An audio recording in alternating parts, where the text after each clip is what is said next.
¿Qué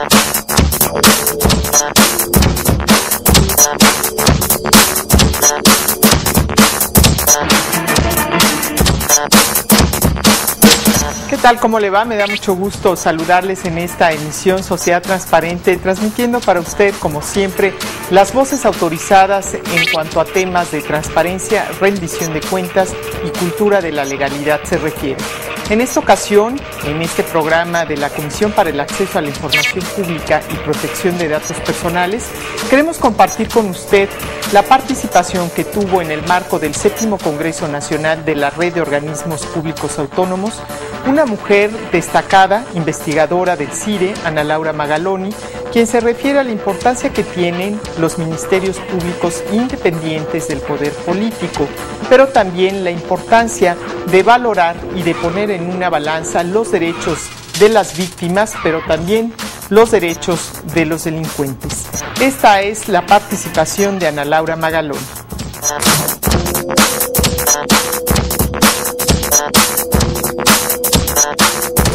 Hace algunos meses me invitaron a un seminario en Colombia, donde habíamos 12 expertos en temas de procuración de justicia, con la pregunta de por qué los ministerios públicos en América Latina han perdido capacidad investigativa en delitos complejos. Todos teníamos una misma pauta, un mismo conjunto de preguntas que teníamos que ir respondiendo para ver similitudes y diferencias sobre metodologías y dinámicas de trabajo en las agencias del Ministerio Público. Muchos de los que estábamos ahí optamos por analizar el delito de homicidio. ¿Cuál es la capacidad investigativa de los ministerios públicos para dar resultados exitosos en materia de homicidios? Pues para mi sorpresa, muchos de los problemas que yo había detectado en la agencia especializada del Distrito Federal se repetían innumerablemente en todos los países. O sea, llegan tarde a la escena del crimen, hay una pésima coordinación entre el Ministerio Público y la policía, los servicios periciales son pocos confiables, no están recabando de forma inmediata en las primeras 48 horas la evidencia, etcétera, etcétera. Pero para mi gran sorpresa, cuando me doy cuenta de los indicadores, de a qué resultados llevaba todo este desastre en las agencias del Ministerio Público, en Ecuador, frente al 100% de homicidios, tienen éxitos a sentencias condenatorias en 1%. Es decir, de cada 100 homicidios, solamente uno se resuelve. En Colombia, 4%.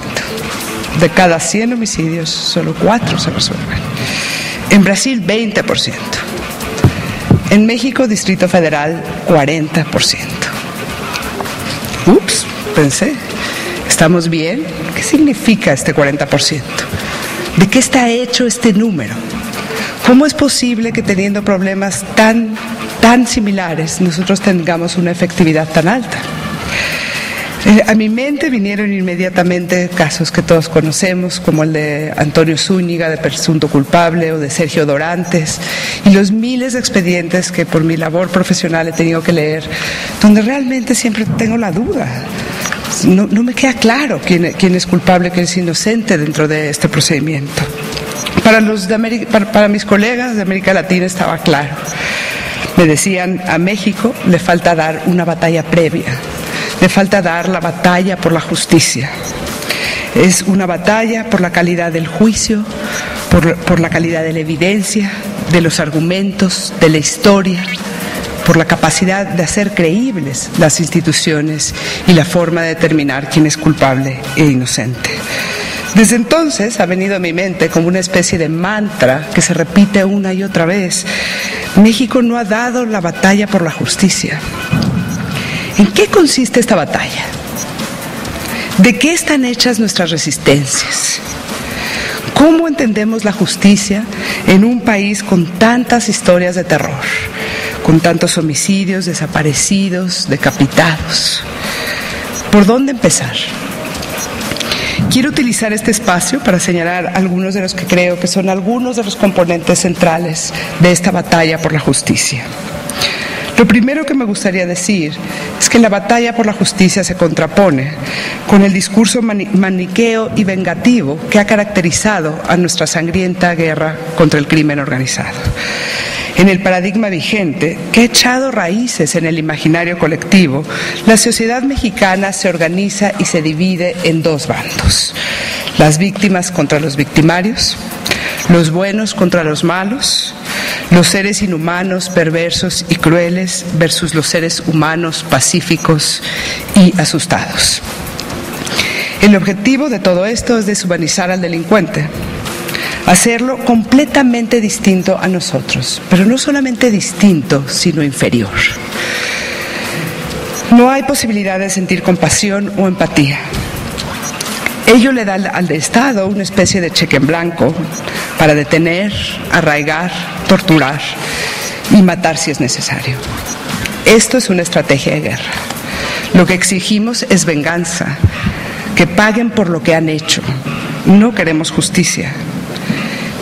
Recuerdo una historia que me contó un alto funcionario de la Procuraduría General de la República. En el Gabinete de Seguridad, alguien de la PGR reclamaba a las Fuerzas Armadas que los detenidos que les ponen a disposición llegan dopados y que 2 días después ya no pueden moverse de los golpes recibidos. No hay forma que dentro de este paradigma podamos hablar de justicia, de debido proceso, de presunción de inocencia, de los derechos del acusado, de la reforma al sistema de procuración e impartición de justicia. Los bandos están definidos a priori. No se necesita el juicio. ¿Para qué las pruebas? ¿Para qué los argumentos? Ya sabemos quién es quién. Por eso es una estrategia de guerra. La batalla por la justicia debe comenzar por destruir este paradigma maniqueo. Tenemos que comenzar con el ABC de los derechos humanos. La dignidad como un atributo de todos, los delincuentes incluidos, la libertad como presupuesto de la democracia, la igualdad como único vehículo posible para articular una ciudadanía y incentivar la cooperación entre nosotros. En el centro de todo esto, me parece que la lucha por la justicia debe ser la lucha contra la arbitrariedad del sistema, como único mecanismo posible para que estas instituciones, el Ministerio Público, la defensa, el juez, la policía, para que esas instituciones sean capaces de proveer justicia. En esta participación de la investigadora Ana Laura Magaloni, que tuvo lugar en el Complejo Cultural Universitario, se habló de la importancia de promover hoy en día instituciones sólidas, independientes y autónomas que sean del Estado y no de un partido político en particular que sea el que gobierne en ese momento. Por eso, Ana Laura Magaloni refiere la necesidad de crear ministerios públicos independientes. Mi nombre es David Maxiel, un saludo a Sociedad Transparente. Sociedad Transparente. Regresamos. Sociedad Transparente. Continuamos.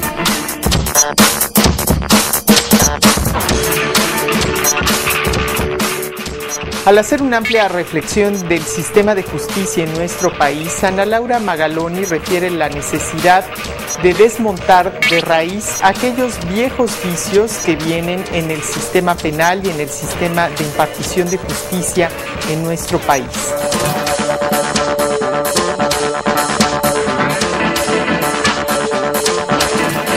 No sé cómo reducir la tasa de homicidios ni de secuestros, pero sí sé que es posible reducir la violencia que el Estado emplea en la persecución criminal. Eso es medible y estoy seguro que reduciría en una forma importante la violencia que vivimos. Trazar una línea que divida al Estado de los delincuentes, no por el bando que ocupan, sino por los métodos que utilizan.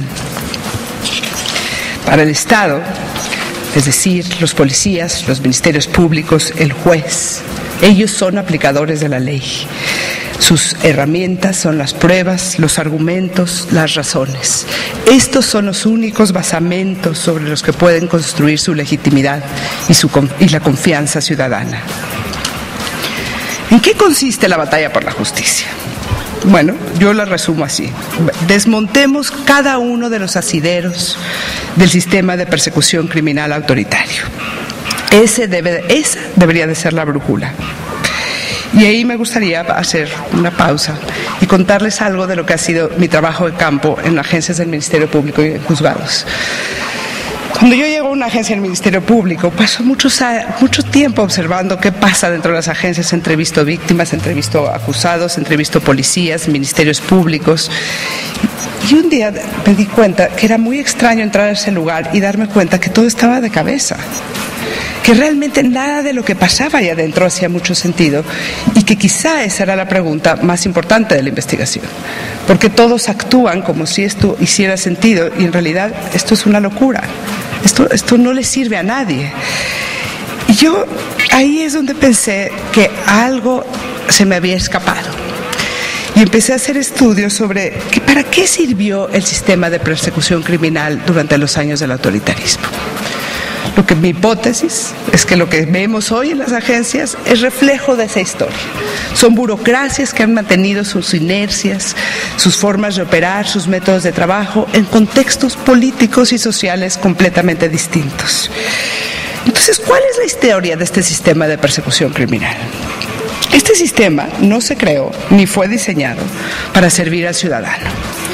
En los años del autoritarismo, la Procuración de Justicia sirvió sobre todo para ser una amenaza creíble a los detractores del poder. Ello exigía altísimas dosis de arbitrariedad y de discrecionalidad. Ese sistema funcionó bajo 3 premisas. Una policía judicial, lo que llamamos detectives, los que investigan, que era una pieza central. Era la pieza central del sistema. Tenía vínculos con la delincuencia, hacía pactos con ella, pero al mismo tiempo tenía posibilidad de mantenerla en regla. Cuando había que resolver un asunto, tenía una especie de cheque en blanco para incomunicar a cualquier detenido o testigo y extraerle la información con cualquier método. Eso era la investigación criminal en México. El Ministerio Público, un funcionario, un abogado, lo necesitábamos para darle forma legal a la ilegalidad.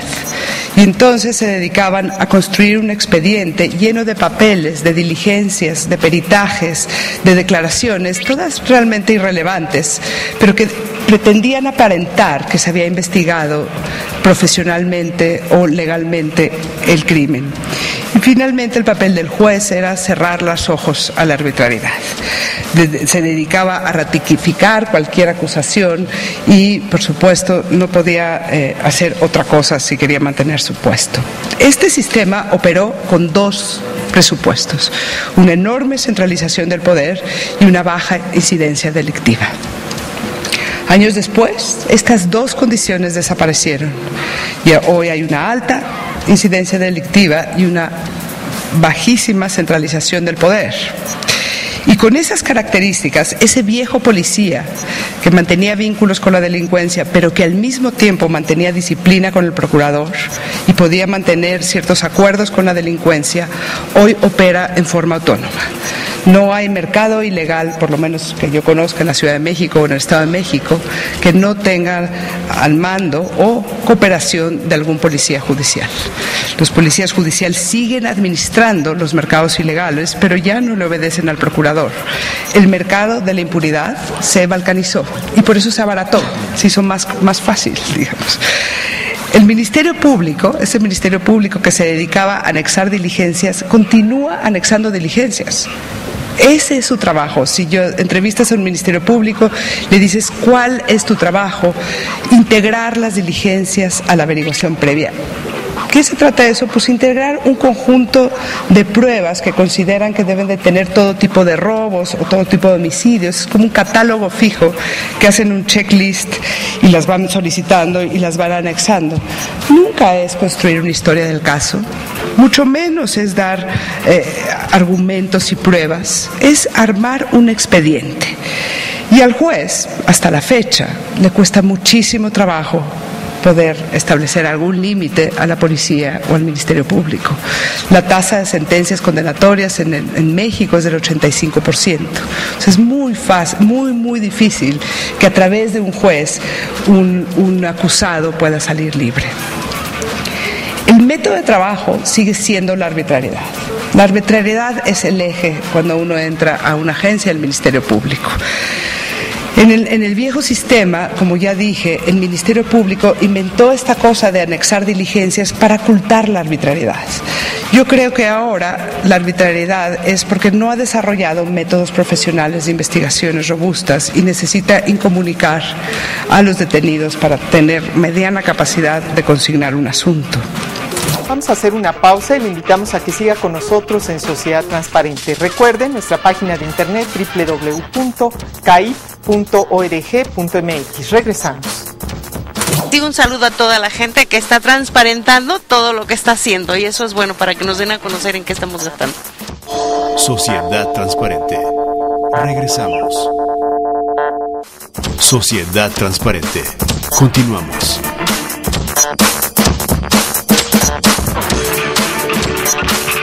Muchas gracias por continuar aquí en Sociedad Transparente. Estamos presentando a usted la conferencia de Ana Laura Magaloni, investigadora del CIDE, quien estuvo en Puebla en el marco del 7º Congreso Nacional de la Red de Organismos Públicos Autónomos, hablando del sistema de justicia y de los pendientes que tiene la administración de la justicia en México.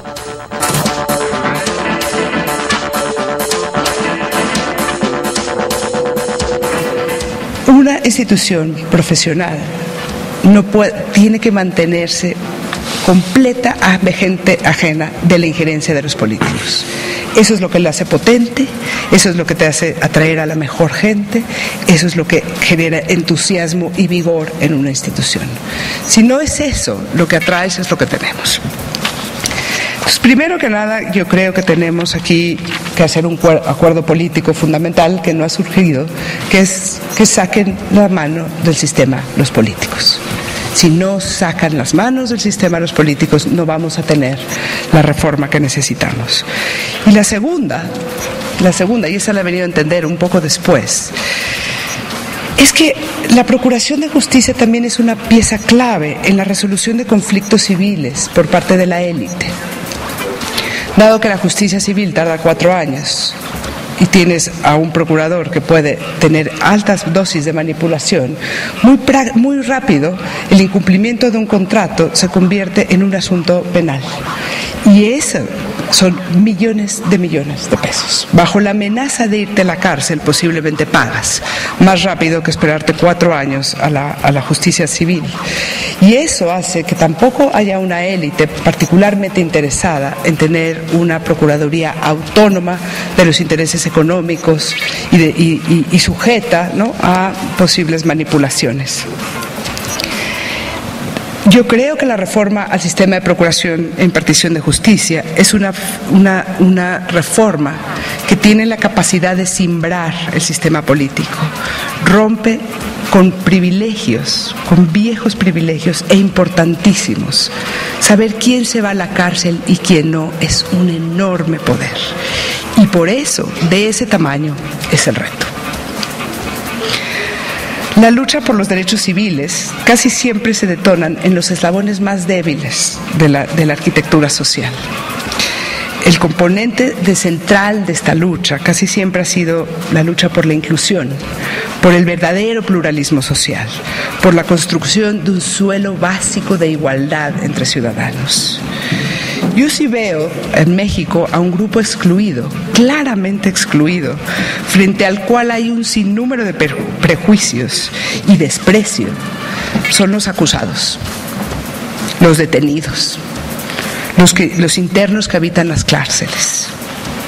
Me parece que la batalla por los derechos humanos, y así se pongan algunos que no les gusta oír esto, pero que dar la batalla por la justicia, dar la batalla por los derechos humanos, implica presuponerlos inocentes a todos ellos antes del juicio y darles por lo menos el derecho a un juicio justo. Ahí tienen ustedes reflexiones que nos invitan a analizar cómo podemos aportar desde la sociedad civil para construir un mejor sistema de justicia, pero también para contribuir con nuestras autoridades para ir creando de manera integral sistemas que permitan rendir cuentas a las instituciones, pero también a los servidores públicos, y en donde los ciudadanos tengamos oportunidad de vigilar el cumplimiento de aquellos programas y acciones que se nos ofrecen cuando están en el poder nuestras autoridades. Es importante que la Administración de Justicia esté presente en este sistema de rendición de cuentas, pero también acepte las recomendaciones que hoy expertos como los miembros de la Red por la Rendición de Cuentas están ofreciendo para tener un diagnóstico positivo y constructivo en pro de una justicia más pronta, rápida y expedita. A continuación, nuestra sección Puntos de Vista con la participación del comisionado de la CAIP, Javier Regoso. Hola, un placer estar en esta sección Puntos de Vista, en la cual tenemos la oportunidad de tener un acercamiento más estrecho hacia todos los del auditorio. Un tema que reviste importancia enorme y que está siendo tratado en la actualidad es el tema de los gobiernos abiertos. ¿Qué entendemos por gobiernos abiertos? Para llegar a definir ese concepto, yo creo que habría que analizar tres variables. Aunque conceptualmente podría pensarse que son un concepto similar, tiene una gran variación. Esas tres variables serían el tema de la gobernanza, la gobernación y la gobernabilidad. Hoy en día, si hablamos de gobernanza, tendría que implicar también el uso de instrumentos como las tecnologías de la información y la comunicación, las cuales de alguna manera se desplazan en los últimos 20, 30 años a través de la sociedad del conocimiento. Ha sido tan vertiginoso el crecimiento de estas TICs que nos ha permitido también de una manera positiva tener un gran avance tecnológico en materia de información y accesibilidad a bases de datos. Pero también habría que empezar por analizar el grado de regulación que se tiene sobre los mismos. La gobernanza hoy en día es un esquema que nos permite de alguna manera incorporar el cuestionamiento y la traducción de las políticas públicas a través de la asertividad e interconectividad de los grandes actores fundamentales. Por ello, creo que también, si pasamos a una segunda de las variables, lo que es gobernación, tiene que ser el complemento de alguna manera en cuanto a la aplicación del Estado de Derecho. Este Estado de Derecho donde de manera dinámica se están impulsando, promoviendo reformas y leyes, en donde se tendría que analizar que no se convierta esto en un entramado legal donde hubiesen diferentes interpretaciones y se fragmentarían los resultados de las mismas. Yo creo que la gobernación de alguna manera permite que a través del Estado de Derecho se logren objetivos identificables en los cuales se pueda hablar de la traducción de las políticas públicas como una certidumbre hacia la ciudadanía. En cuanto a la gobernabilidad, podemos considerar que estamos hablando de un proceso de inclusión y participación en donde la oferta institucional de traducción de políticas públicas no tan solo se refleja en cuanto a resultados, sino el impacto que se está generando entre los mismos. De ahí que el proceso de acceso a la información, transparencia y rendición de cuentas ya no tan solo es un proceso aislado, sino que ya está de alguna manera integrado para que los organismos autónomos de alguna manera de forma integral establezcan unos criterios evaluativos y de coordinación. ¿Esto qué implica? Que los organismos autónomos tienen un gran reto en sí para que a través de su autonomía precisamente incidan en la definición de directrices a través de la demanda ciudadana. El caso concreto de la Comisión de Acceso a la Información nos permite que seamos precisamente como órgano garante ese filtro en el cual se puedan equilibrar la oferta institucional a través de una demanda ciudadana. No es fácil el camino, esto involucra elementos sustantivos como la capacitación, la vinculación y la difusión. Elementos que de alguna manera nos llevan a un proceso evolutivo y de formación. Esto implica que el reto es algo que tenemos que aprender a ver desde un punto de vista integral. Repito, en ese triángulo, los sujetos obligados o entidades, los ciudadanos y, en este caso, el órgano garante, la Comisión de Acceso a la Información. Creo que las cosas van por buen camino, vamos evolucionando y de alguna manera los resultados se están plasmando. Obvio, todavía queda un camino por recorrer y podemos mejorarlo. Muchas gracias. Actualmente en México, en todo el país, vivimos un proceso electoral intenso en los últimos días antes de que podamos ir a las urnas a decidir por quién queremos que gobierne este país. Por eso es que dentro de las campañas también se ha establecido un tema central que tiene que ver con la rendición de cuentas y la transparencia gubernamental. Ha sido permanentemente socorrido este tema, no solo por los medios de comunicación, sino también por aquellos políticos que aspiran a gobernarnos. ¿Qué piensa la ciudadanía? ¿Cuáles son sus puntos de vista? Esta es nuestra sección de Voces Ciudadanas.